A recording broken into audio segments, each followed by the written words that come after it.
सालों में यहाँ देखते ही देखते मुस्लिम आबादी कई गुना बढ़ गई है। आरोप ये है कि ये रोहिंग्या है, ये बांग्लादेश से आए हुए मुसलमान हैं। लोगों का कहना है कि उसकी मस्जिद के जो मालिक हैं उनकी बड़ी भूमिका इस पूरे मामले में है, लोगों को यहाँ लाने में, यहाँ बसाने में। हिमाचल प्रदेश और उत्तराखंड दोनों ही देवभूमि कहलाते हैं। दोनों पहाड़ी राज्य खूबसूरत वादियों और शांत माहौल के लिए जाने जाते हैं, लेकिन पिछले कुछ वक्त से चाहे उत्तराखंड हो या इन दिनों हिमाचल प्रदेश लगातार विवाद, हिंसा और बवाल की खबरों से अटा पड़ा है। हिमाचल प्रदेश के शिमला के संजौली मस्जिद विवाद में आज भी हजारों लोग सड़कों पर उतरे। पुलिस को बल प्रयोग भी करना पड़ा। यह मामला विधानसभा से लेकर सड़कों तक हंगामा बरपाए हुए। इस सबके पीछे एक पक्ष लगातार तर्क दे रहा है कि पहाड़ी राज्यों की डेमोग्राफी बदली जा रही है। बाहरी राज्यों यहां तक कि पड़ोसी देशों से आई मुस्लिम आबादी इन राज्यों की जनसंख्या और शांति व्यवस्था सभी प्रभावित कर रही।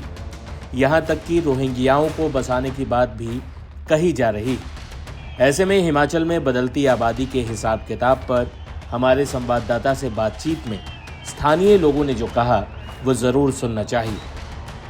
यहाँ पर मुस्लिम आबादी कैसे बढ़ रही है और मुस्लिम आबादी के बढ़ने की वजह क्या है, और साथ ही साथ ये भी बताइए कि इन लोगों का यहाँ पर पेशा क्या है, ये लोग क्या करते हैं आप? जी देखिए, मैं मूलतः शिमला संजौली में ही मेरा जन्म हुआ है और अभी तक मतलब मैं यहीं शिमला में ही अपनी पढ़ाई करी है और अब मैं जॉब भी यहीं शिमला में कर रहा हूँ।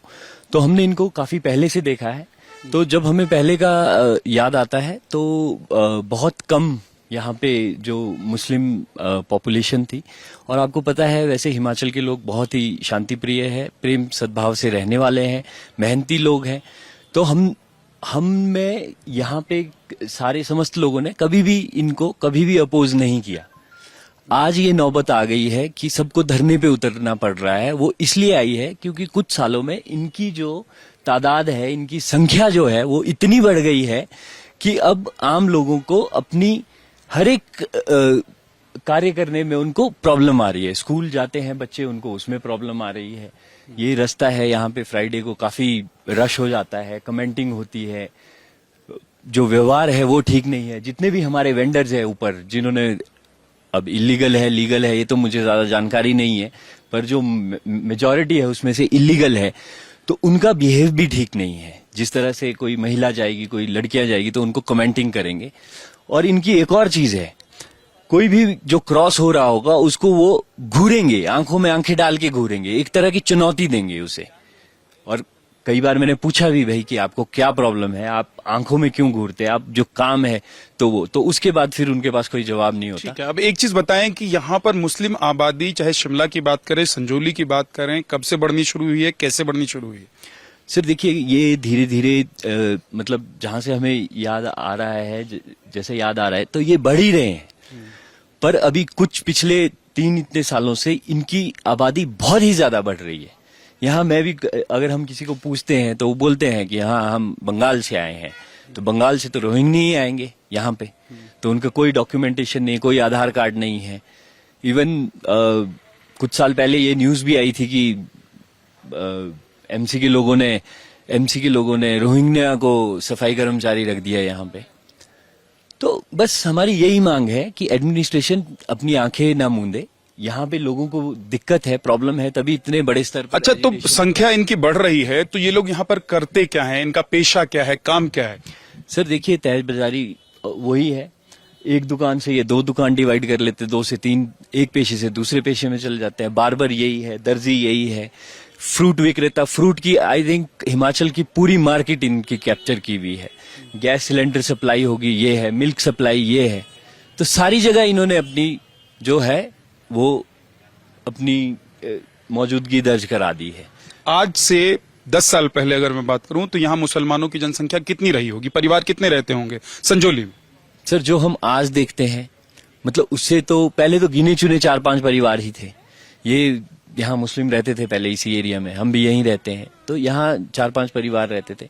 पर अब जो है ये, अब यहाँ से सारे में ये किराए के मकानों में क्वार्टर लेके काफी जगह रहते हैं।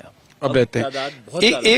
एक नाम यहाँ पर बताया जाता है सलीम टेलर का, जो हज करने के बाद हाजी सलीम टेलर हो गए और अब वो मौलवी भी हैं इस मस्जिद के। तो बताया जा रहा है कि उनसे यहाँ पर लोगों के मिलने मुलाकात करने का सिलसिला बहुत ज्यादा रहता है। बहुत सारे लोग यहाँ आए हैं उनके द्वारा और धीरे धीरे यहीं आकर बस गए। इस बात में कितनी सच्चाई है?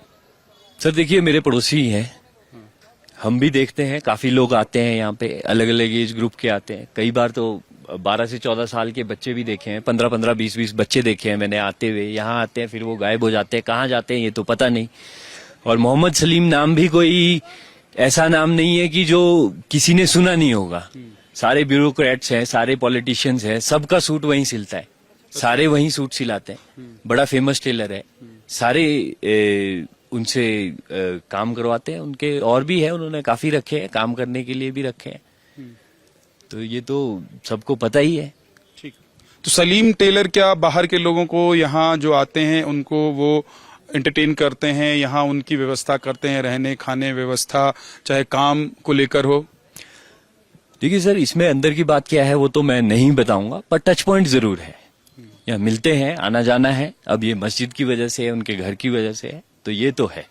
ठीक है, बहुत बहुत शुक्रिया। तो ये आप अमित को सुन रहे थे, जो यहीं के संजौली इलाके शिमला के रहने वाले हैं, और ये बता रहे हैं कि देखते ही देखते पिछले कुछ वक्त में यहाँ का माहौल से लेकर यहाँ पॉपुलेशन, खास समुदाय के लोगों की कैसे बदल गई है और वो लोग यहाँ पर किस तरह का व्यवहार करते हैं, और यहाँ के लोगों का जो व्यवहार है उससे किस एकदम विपरीत व्यवहार इन लोगों का होता है। और यही वजह है कि यहाँ के लोग सड़क पर भी उतरे। 2011 की जनगणना के मुताबिक हिमाचल प्रदेश में 1.5 लाख मुस्लिम आबादी है। चूंकि 2011 के बाद जनगणना नहीं हुई है, इसलिए अब इस बात के आंकड़े उपलब्ध नहीं है कि हिमाचल प्रदेश में मुस्लिमों की संख्या कितनी बढ़ी। हालांकि लोगों का दावा है कि हिमाचल में मुस्लिम आबादी काफ़ी बढ़ी है। हिमाचल प्रदेश हिंदू जागरण मंच का दावा है कि कोविड से पहले हिमाचल प्रदेश में 393 मस्जिदें थीं, जिनकी संख्या कोविड के बाद 520 हो गई। संजौली मस्जिद का विवाद इसलिए भी ज़्यादा उछला क्योंकि स्थानीय महिलाओं और लड़कियों को लगातार परेशानी हो रही थी। इस पूरे मामले पर स्थानीय महिलाओं का क्या कहना है, ये भी सुनिए। महिलाएं भी यहाँ पर खड़ी है। इतना जबरदस्त विरोध प्रदर्शन, उग्र प्रदर्शन आप लोगों की तरफ से किया जा रहा है। आपस में थोड़ी ना लड़ना है। यस सर, हम हिंदू का मसला है सर, हिंदू मुस्लिम का मसला है। हिमाचल प्रदेश जो हिंदुओं का है, यहाँ अगर हमें मुस्लिम लोग मारेंगे तो हम कतई बर्दाश्त नहीं करेंगे। इतनी बुरी तरह मारा गया है हमारे हिंदुओं को, ये बहुत गलत है। और पुलिस प्रशासन और हमारी सरकार को इस टाइम हमारा साथ देना चाहिए, ना कि इस तरह का बिहेव करना चाहिए। मैं स्पेशली हमारे मुख्यमंत्री जी से कहना चाहूंगी कि अगर आप हमें संभाल नहीं सकते या हमें इस तरह की साथ देना चाहिए, हमारे द्वारा चुने गए। ठीक है जी, क्या कह रहे हैं बताइए। आप बताइए किस बात का लाठीचार्ज हुआ है? हम हिंदुओं की बात नहीं है, एकता की बात है। लोग घर घर से आए हैं, हम रास्ते में आगे जा रहे थे, मेरा कोई लेना देना नहीं है प्रोटेस्ट से। मैं रास्ते में बच्चे को लेने जा रही थी, इन्होंने डंडे मारने शुरू कर दिए। कहाँ जाएगी आम जनता? महिला है जिन पर लाठीचार्ज किया गया, तो आइए जानते हैं आपका लाठीचार्ज हुआ?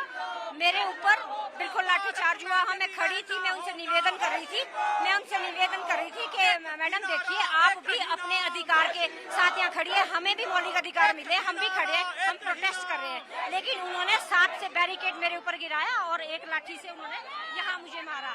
हम ये पूछते हैं हिमाचल सरकार से, क्या शांति प्रिय ढंग से अधिकार भी किसी आम आदमी को नहीं मिलता है? क्या हिमाचल सरकार इतनी अपंग हो गई है? क्या हिमाचल सरकार इतनी नपुंसक हो गई है कि आज वो बांग्लादेशी रोहिंग्या के दबाव में इतनी है कि वो आम आदमी की बात सुनने को भी तैयार नहीं है?